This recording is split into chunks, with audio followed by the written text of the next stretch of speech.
Judy Daly is next. Thanks, Chair, and I'd really like to thank the Government for introducing me to a brand new emotion, a kind of a combination of, on the one hand, being incredibly underwhelmed, but at the same time offended by the fanfare that you've scheduled for this week. And I think it actually displays an arrogance that's becoming increasingly a hallmark of this government, because while you've scheduled yet another backslappers convention for us to have to endure, real issues which were touched on this morning, such as the scandal of SiteServe, the IBRC, the contract for installing water meters, the list of private bodies benefiting from those contracts, and the whole Irish water debacle itself is frankly head-spinning. All the big names are there: KPMG, Arthur Cox, Davies, Ernst & Young, Dennis O'Brien, and the usual rollout of consultants and advisors and middlemen and so on, and we don't get a chance to sit down and discuss them. And you know what? I think even your own backbenchers are embarrassed. There hasn't been a single one of them present for the Jamboree. They're even a bit scarlet to have to sit through it. And I think, to me, it really exposes how out of touch this government utterly is with the real lives of citizens on the ground. And I want to bring you back to earth with a letter that I received from a resident in Cavan this weekend, where he talks about recovery and says, recovery for who? And I just want to read you a bit of that. And he says, "Hi Clare, just to keep you up to touch with things, I'm starting back to work again after 3 years of really tough times. I've spent €6,000 of my own money trying to retrain and get back to work. I received no assistance from the system. Absolutely soul-destroying stuff. 3 weeks ago, I became a member of a very special group, the group that comes under the title of Ghosters. Now, the Ghosters are the group of citizens that have reached the point that the welfare system says no more. Your wife is working, so you don't qualify for any payment at all. For the first time in 43 years, I had no income whatsoever.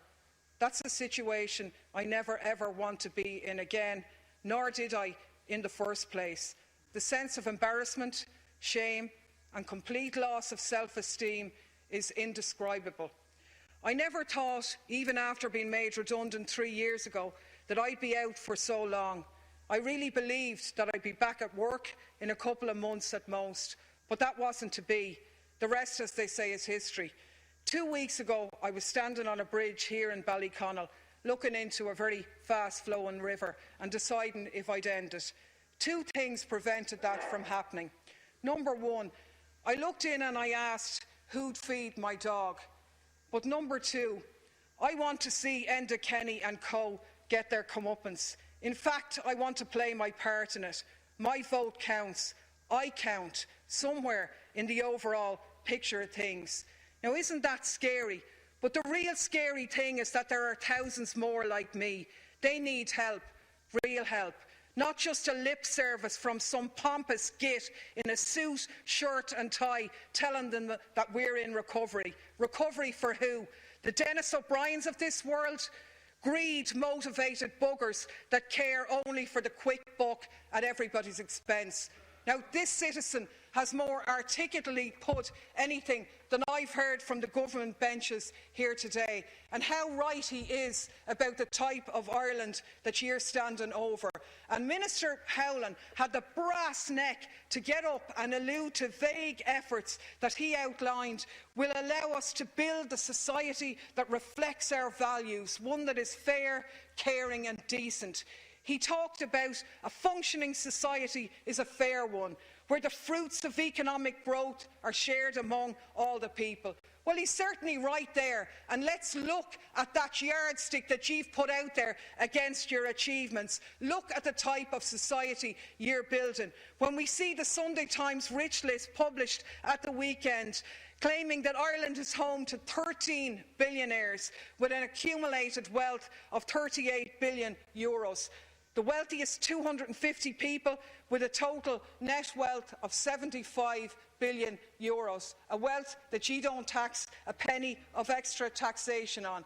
And you know, the myth that you're putting out there, that we've all put our shoulders to the wheel and brazened this austerity bravely together, is nothing other than an utter fallacy. It's absolutely not true, because ye have seized on the economic crisis to stand over a counter-revolution, a transfer of wealth from ordinary people and those in the middle to those at the top. And the statistics prove it, with a wealth increase to that top group of almost 16%. People like Dennis O'Brien, the Weston family who own Pennies and Brown Thomases, the Duns family, of course, renowned for their great labour practices, and so on and so forth. And the country's wealthiest people are immensely more wealthy thanks to your governance. Now, what I'd say to that really is, good job, Fine Gael. They're generally the people who vote for you, and you've looked after your own. But the charlatans in the Labour Party, none of whom could be even bothered to sit in here, maybe the embarrassment has got to them, are an entirely different matter altogether. Because what you've facilitated actually is a race to the bottom, where the idea of a secure, permanent, pensionable job is a fallacy for most people. The doctor, the nurse, the guard, who maybe thought that they were part of the middle classes, are now in jobs with a starting rate of €24,000. If they married one of their colleagues, they couldn't even buy a house in today's market, let alone probably have the money to rent one. Half the population are on an income of less than €27,000. So really what we should be asking is not, can we patch this up a little bit, throw a few more extra bob back at the wealthy, but what type of society do we really want to live in? And I think by the vague nothingness, I suppose, that was dished up by Minister Noonan and Howlin, the answer that you've given to that question is you pretty much want things to continue as they were. That's really the height of your vision, which I think is a shocking disappointment to citizens out there, because, as other deputies have said, the fabric of our society is actually unravelling. There are people now behind respectable doors who haven't got enough money to put food on the table, and who are worried sick that their kids are going to come home and ask for a few bob for a school tour. There are people becoming homeless who are in employment. There are people in public sector jobs who are getting supplements from the government. There's a homeless crisis, the like of which we never saw. And your responses are actually making the situation worse. Because when Jonathan Corry tragically died before Christmas, the Minister for the Environment, in a knee-jerk reaction, decided to say that half of the houses that the local authorities have had to be allocated to the homeless. Meaning, in a situation like Fingal, where I am, 50% of the houses have to be given to 0.6 of the population on the list. There is no houses there. And you've staff now on the front line experiencing a massive rise in the number of people homeless and not having the resources to deal with it. We have a government, including a Labour Party, which wants to frog march people into compulsory private health insurance, something that people have paid decades in their PRSI to get access to a health service. You want to compulsorily force people into privatising that. Absolutely horrendous. Now, I've no doubt when it comes to October, you'll puff out the chest and tell us that you're putting more money into the health service. Well, yippee, yappy and yahooey, because where is that money going? We have a scenario where the scandals that are being exposed inside the HSE are nothing short of scandalous.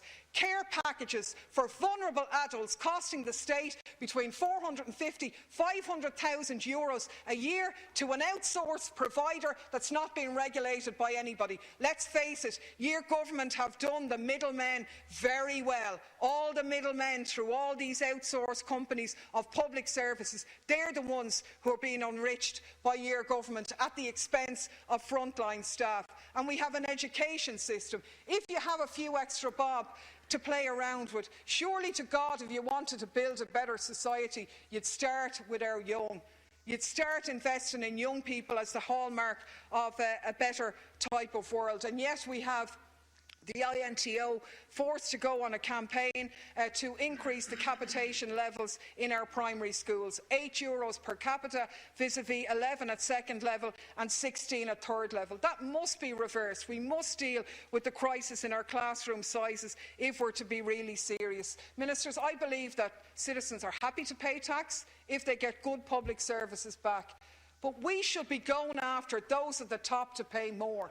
If the corporations even paid the paltry level of corporation tax that we level them, we would have billions more to seriously invest in proper infrastructural programmes that would deal with our water supply, that would invest in a proper, comprehensive transport system that would begin to tackle issues like our climate change and so on. But instead, you're happy to tinker around the edges, throw a few bob in enough ways in the hope that you'll get back here again so you can carry on regardless. But I'd like to say in conclusion, Chair, you know, people say you've done nothing, and I don't actually agree with that. I think you've done the nation a great service in one way, in that you have advanced the political education of citizens beyond anything ever seen before, because they voted in their hundreds of thousands for something different. They knew they'd been betrayed by Fianna Fáil and the Greens, and they thought you'd be different. Now they know that that's not the case. And you've taught them that they can't rely on people in here. The only power that they have is the power of self-organisation, of taking matters into their own hands and trying to control their own destiny. And that's the movement that you have single-handedly unleashed through your clumsy, appalling handling of the Irish water debacle. You haven't learned the lessons from that, and you're going to pay a very heavy price for that in the next election, which will probably be after your next backslapping exercise in October, if you last that long.